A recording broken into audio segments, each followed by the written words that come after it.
Guten Tag. This is Dave and Duncan from Metal Epidemic, back for another album review. Ich wohne in das Kino. Der Kino, not das Kino, der Kino. It's terrible already. We're back for another album review. And for this review, we'll be checking out the new album from German metal artist Ghøstkid. Yes. The band's new album, Hollywood Suicide, released on March 22nd via Century Media Records.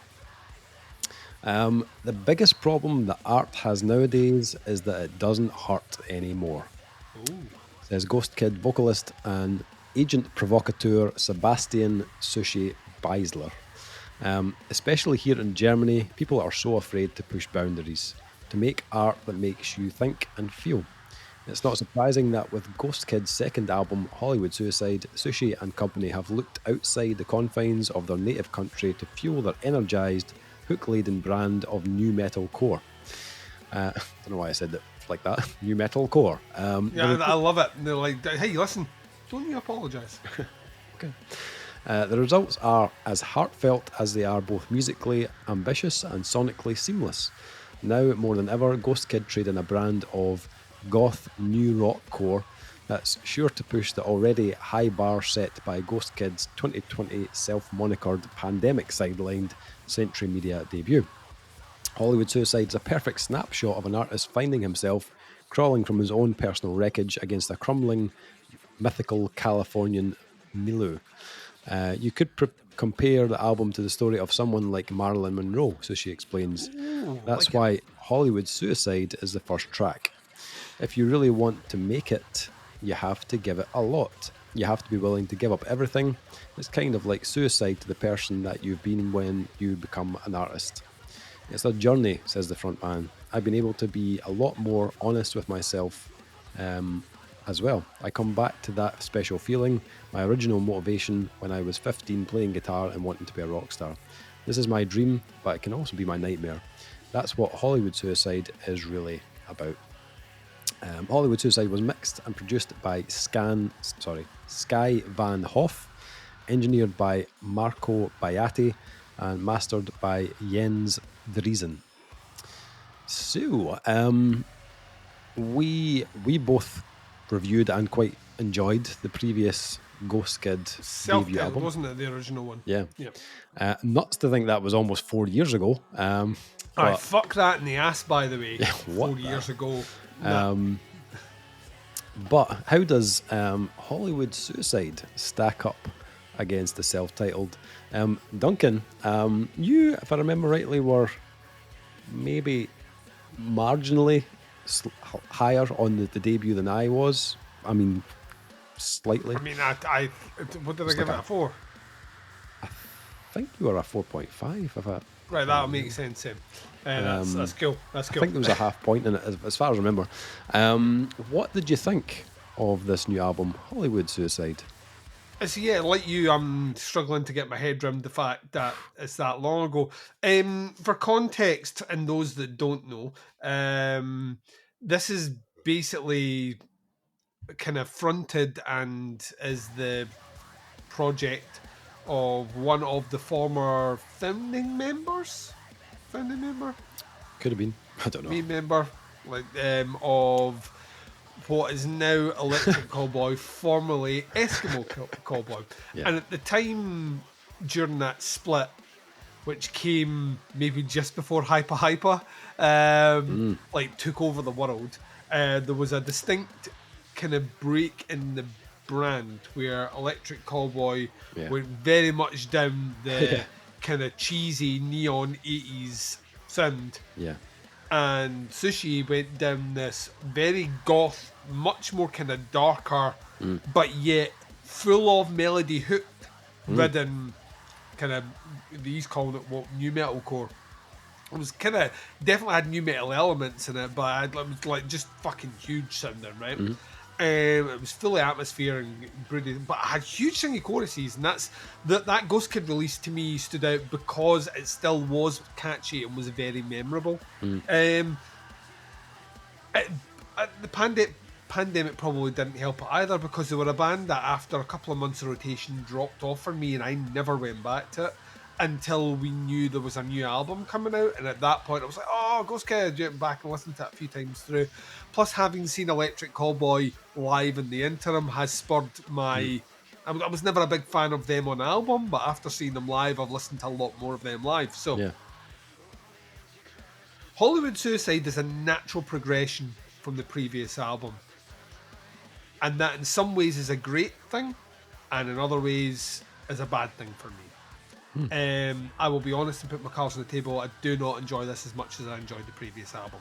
Right. Interesting. Okay. And I think the reason behind that is I think a lot of the creativity from that previous release has fallen a bit by the wayside in favour of writing things that are more hooky. Which in some respects should make it better. But he's now writing kind of goth metal pop songs in a genre where I have plenty of artists that write goth metal pop songs. I don't know how many artists were doing what he was doing in the previous album, which was at times weird, kind of almost spoken word rap, industrial elements, like kind of almost deathcore beatdowns and new metal riffs. I can't think of many bands that occupied that space. I know a lot of bands that occupy this space, and as a result, it instantly makes it less remarkable. So there's plus points and there's negative points, and we're going to get to them. I think where this album shines for me is the moments where it goes straight down a very linear narrative of delivering huge, massive grooves, massive choruses, and heavier moments. I think where this album falls over for me are the moments where it tries to experiment a little bit more with kind of more somber, quieter, or ballady moments, which come quite a lot on this album. So it's not one or two tracks, there's a fair few in here. And a great example of that is we come out of the opening title track, Hollywood Suicide, which is an absolute banger, total single track, delivers the sound. It's a kind of more conventional, more commercial version of what he was doing on the previous album. Totally works for me. And it instantly jumps into track 2, which is Sex, right? Or S3X, being edgy. Jumps into that, and almost all the momentum that first track is giving you is instantly grounded. Like we are about to touch something with electric current here, but we're wearing rubber boots, so we're fine. It grounds it straight away, and it is the weirdest choice of a second song because there's no oomph. There's nothing behind it to drive what comes out that opening song. And then you jump into FSU and it picks right back up. And I'm like, yes, right, we've got the groove again. We're right back into it. That sounds fucking huge. And then we go into Heavy Rain, which slows it down again. And instantly, I'm 4 songs in and I'm confused as to why it's start, stop, start, stop, start, stop. Valerie then kicks in. If this isn't a single, I don't know why it wouldn't be. It certainly sounds like it could be a future single. It's kind of kind of more kind of spoken wordy, kind of like what he was doing on the previous one, but I preferred the previous version, didn't have as much instrumentations. And then we jump into Black Cloud, and I'm like, right, by following the order, business is about to pick up. Black Cloud is a bit of a banger, kind of like it. It delivers a bit of jump, bit of like screaming and all the rest. Once again, has the hooks. That's kind of cool. But then Ugly kicks in, and Ugly kind of brings back moody atmosphere. And it kind of feels like every time the album starts to make momentum, the following track removes it. Now, that's not to say that Ugly isn't a heavy song. It has a big groove riff, but tempo-wise, it just nulls it again. And I started to notice a pattern, and that pattern was that he's doing a lot more, and he's certainly expressing himself a lot more, and he's stretching his wings, or his devil wings. But there's a formula here. And that formula is hit you with something hard and aggressive and then follow it up with something that isn't. And that's the formula all the way through this. Give or take the occasional track, like Ugly, for example, into Blood. Blood is a faster track, Ugly is a heavy track as well, but it's slow, fast, slow, fast, slow, fast. And that formula doesn't really work for me. I also think that his choruses on this one, compared to the original Ghøstkid one, are a bit more conventional. Like, they're all very much of a same. Whereas on the previous one, I felt like every chorus was a hook in there, and I could sing it back. Like, if you asked me to sing, I think "Start a War," I could probably sing that from recall at the moment.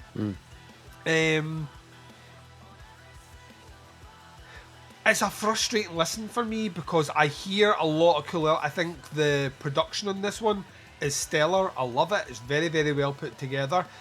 I think there's more going on here that's really interesting. There's a lot more synth work on this one. Murder, for example, which comes towards the end of the album, has really cool synth stuff. It also has a guest vocalist on it, but it's really well put together, and structurally it works and hangs together very, very well. So there's a lot more techniques going on, and there's a lot more atmosphere.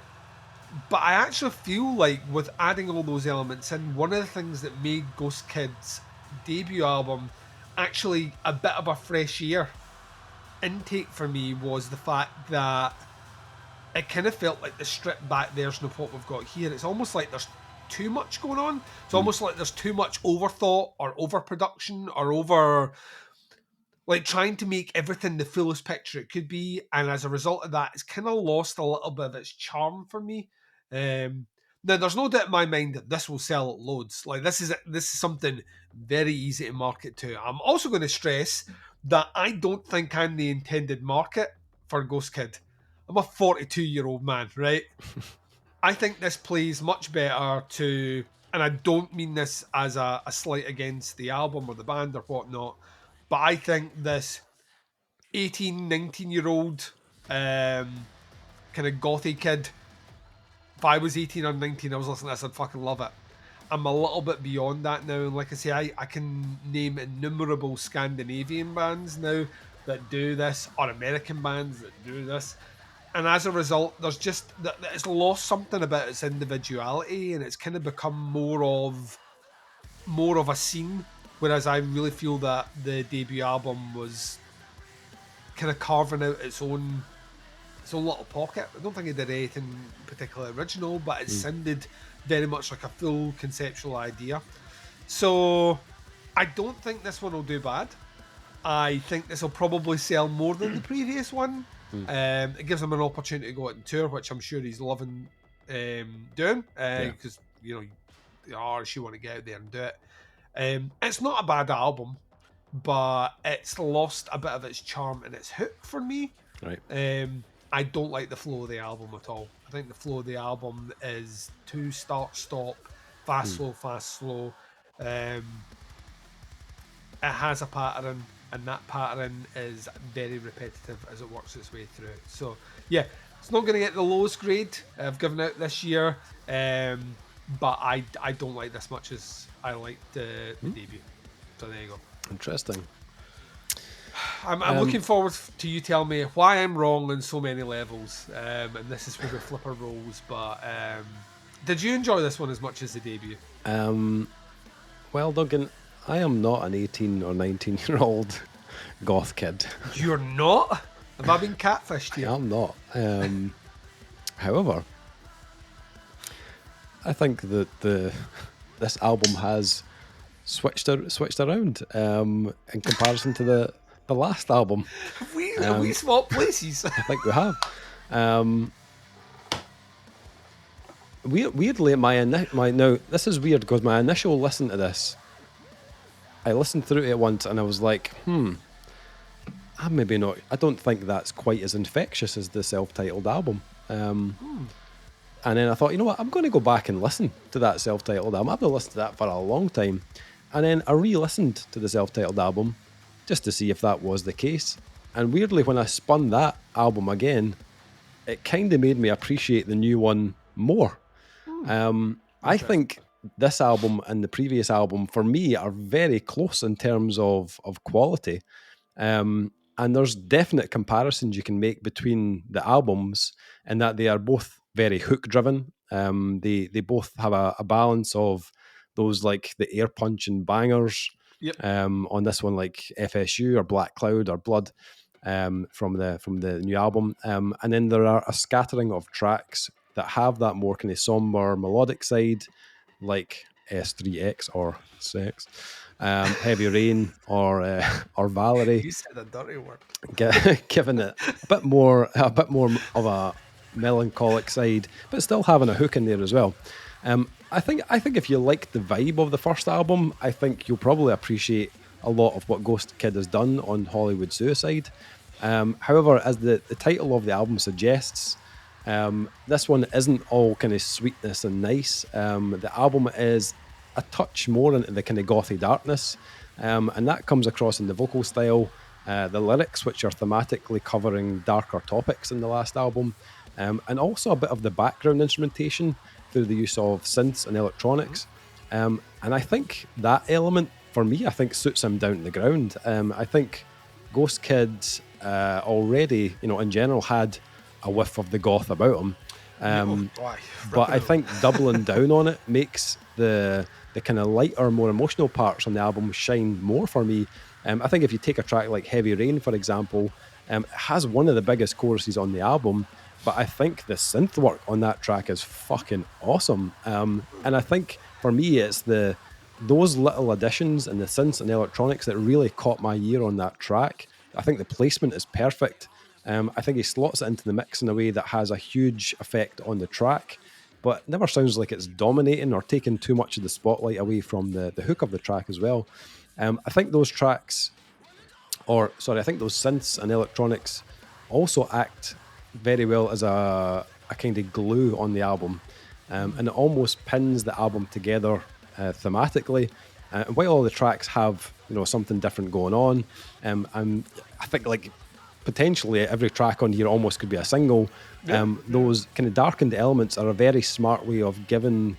For me, it gave the album a feeling of cohesion. I also love the fact that you could basically, for me, I could start this album at any point and enjoy it. I listened to the album a few times, and then I started to kind of cherry pick tracks to kind of dissect them a little bit more. And like, regardless of where I hit play in the album, I felt like I had fun with it. It didn't feel like I have to listen to this from track one to understand or get this whole album. As I said, every track has a feeling of this could be a single. So they all land very well. Valerie is an interesting one because we mentioned the Marilyn Manson influence on the last album. It's hard, but this is what I mean. Like when you start going into this water, Yeah. when you start bringing the goth rock into it, you're almost instantly going to be compared to Marilyn Manson. Yes. It's very difficult not to be. Yeah, he definitely had it on the last album. I don't think we'd heard him go full Manson until now. But Never want to go full Manson. Yeah, this track is very Marilyn Manson. And the vocal style, the kind of eerie synths. But yeah, you still get that kind of like Ghøstkid spin on it. It's a good like middle of the album kind of reset point. It's probably the only track that doesn't necessarily feel like a single to me, but I think that's on purpose. I feel like it is a bit of a breather, palate cleanser type track, and it's placed much better on this album. Whereas if you listen to the self-titled, he did a track called Cold World. Yes. And that track, similar type vibe, type idea, but came for me too late in the album. It's very lately placed, yeah. Yeah, this one feels a better kind of situation. It's better situated on the album. He also follows that up with Black Cloud, which is just like groove central. So it comes out of that kind of melancholic track and right into that, which is big riffs. There's like trap beats, heavy drums. Again, comes with a big anthem of a chorus that I could imagine. I was listening, I was thinking that's going to go down a storm in a live environment.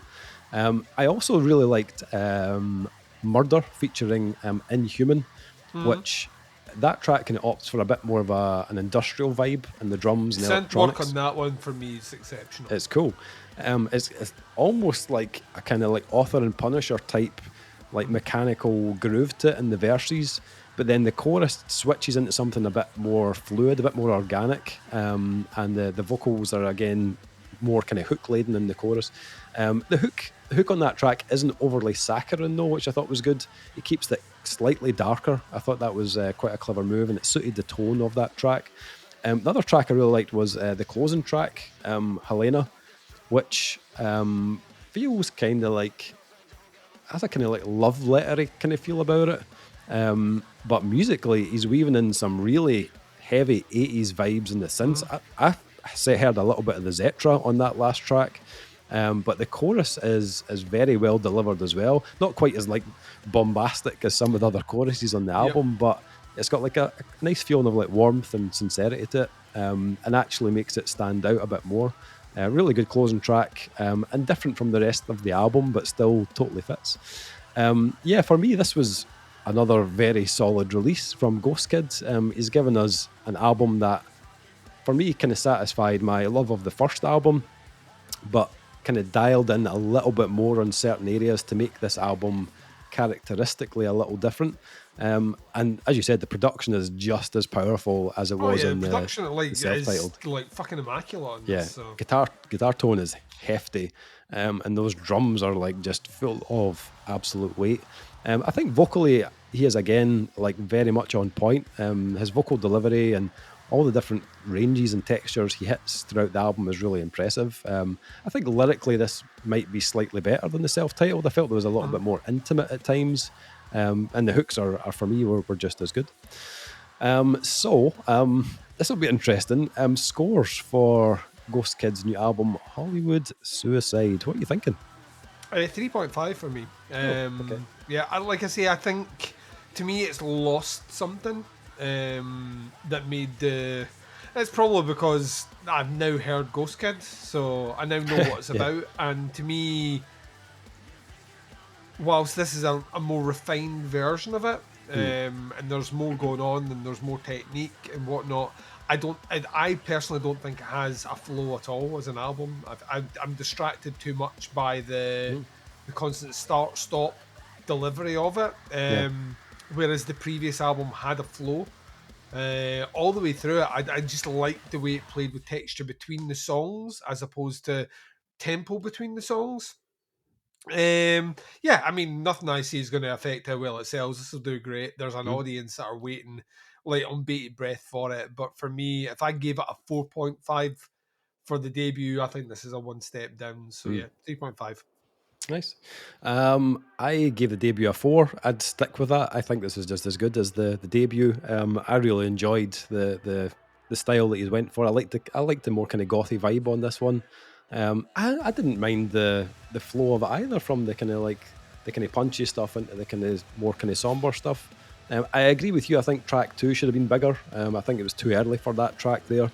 But afterwards, I didn't mind the kind of back and forth.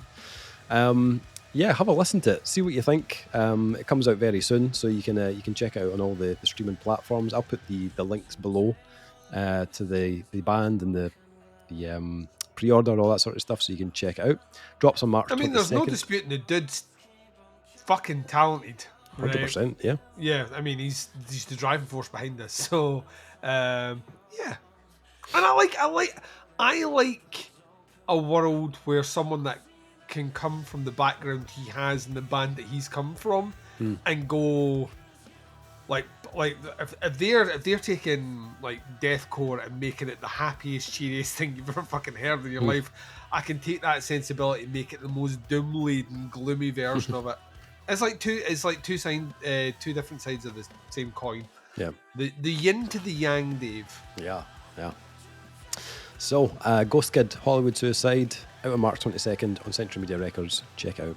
That is the review. Thanks for checking it out. We'll be back with another review very soon. But until then, take care. Speak to you soon. Bye, everyone.